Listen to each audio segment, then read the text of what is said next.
مسلم شریف کتاب البر والصلہ حدیث نمبر 2588 حضرت سیدنا ابو ہریرہ رضی اللہ تعالیٰ عنہ سے مروی ہے کہ نبی کریم صلی اللہ تعالیٰ علیہ وآلہ وسلم نے ارشاد فرمایا، صدقہ دینے سے مال میں ہرگز کمی واقع نہیں ہوتی۔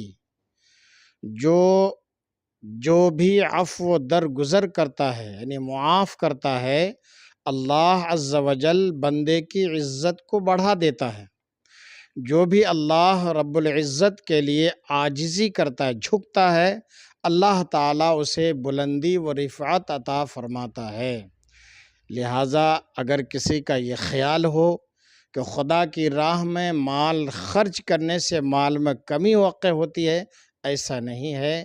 صدقہ کرنے سے، خدا کی بارگاہ میں مال لٹانے سے مال میں کمی نہیں بلکہ مال میں اضافہ ہوتا ہے، اور کسی کو معاف کر دینے سے اللہ تعالیٰ اس کی عزت کو اور بڑھا دیتا ہے۔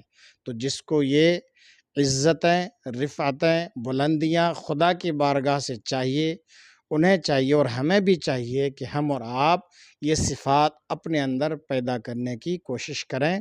اللہ تبارک و تعالی ہم سب کو ان خصوصیات کو اپنانے کی توفیق رفیق عطا فرمائے۔